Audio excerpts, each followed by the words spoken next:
Welcome back to the Greenway with Mac. This video is part 2 of a bike ride loop through Barcelona that I've named the Barcelona Boot. While part 1 crosses large intersections and is best for intermediate and advanced riders, this section, the studs of the boot, can be done by all ages and skill levels. There are people, lots of people, on our route today. But we are fully separated from car lanes and traffic, and we get to stare at the Mediterranean the whole time. Part 2 follows the beach southwest from Playa de Levante, or East Beach, and ends at the Port Olympic Marina.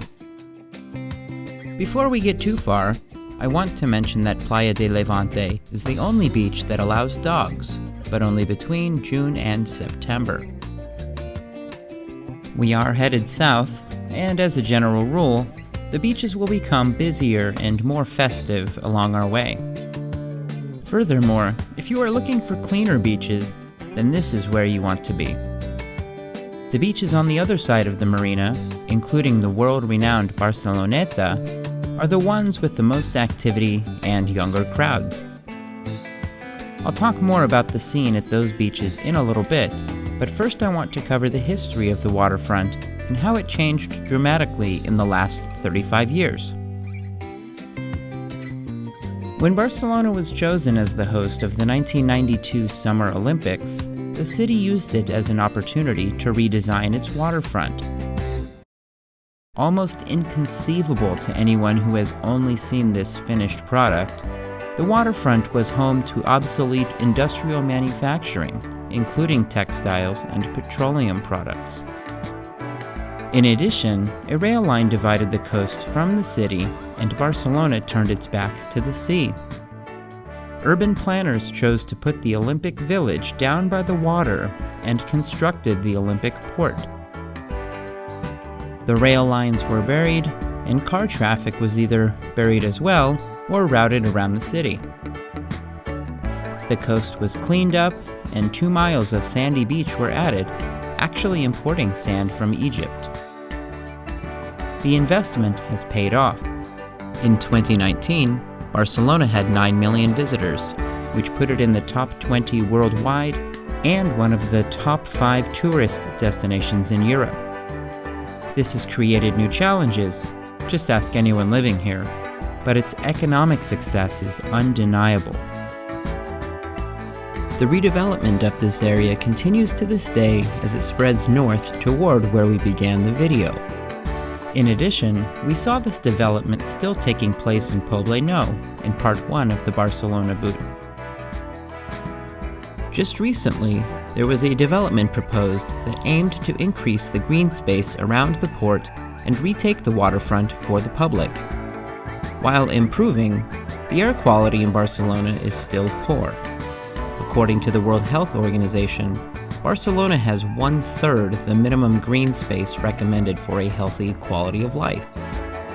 The plan would create new parks with trees and open space, in addition to a significant increase in access to the port waterfront, which is currently only 12%.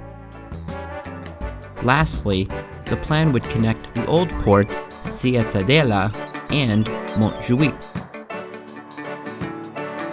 The route is pretty easy to follow, but our surface and how it's organized will vary a little bit. At times, we will have our own paved path with lines, and other times we will be on dirt.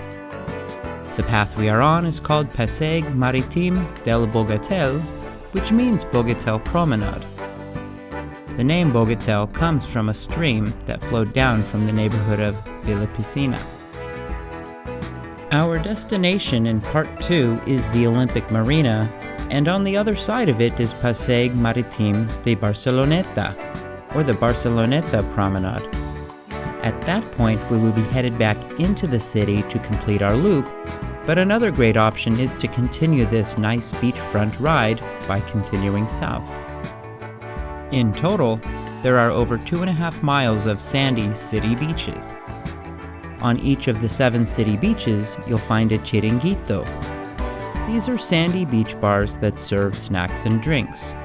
They are convenient, but you will pay a premium for it. The quality of food and service can vary, so do your homework if you plan to spend the day at a beach near one.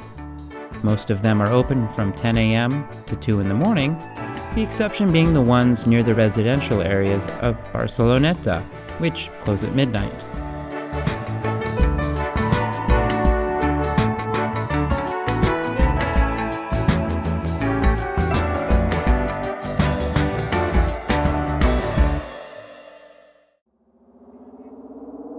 Way out in the distance, the building with the curved top is the W Hotel Barcelona.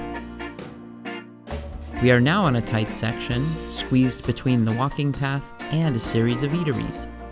The surface is dirt, a little muddy, and we don't have a clear area to ride. It's also starting to get pretty crowded. Down below is a paved path you may want to consider as an option, especially because it's wider in some areas.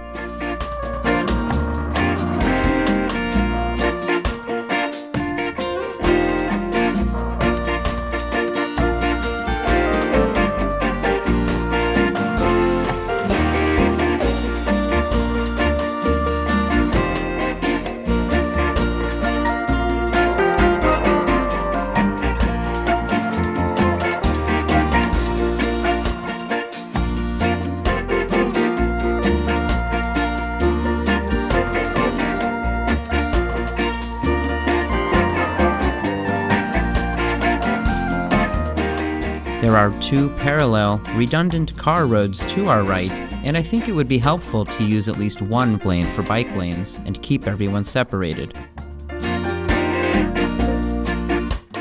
While many people here are cruising and enjoying the beach, others use this as a crucial car-free route to cross the city. It would be amazing to see the city dedicate space for separate, protected lanes in that right-of-way to serve more users. And finally, our lanes appear once again. The tower in front of us is the Torre Mapfre. Hidden behind it is the Hotel Arts Barcelona. Both were also built for the Olympics and are the tallest buildings in Barcelona. When planning your visit to Barcelona, the Hotel Arts and the W Hotel are just a few of the many great hotels in the city. To help plan your trip, connect with our sponsor, MacMillan Travel Design. In the distance is a large metallic sculpture called El Peix, or Fish. It was designed by Frank Gehry, who is known for his design of the Guggenheim in Bilbao and the Walt Disney Concert Hall in Los Angeles, California. Thanks for watching. If you want to see the final section of the Barcelona boot, then click the card for part 3. In that one, we will ride past the zoo and through Citadel Park before returning to the Arc de Triomphe. See you on the next ride.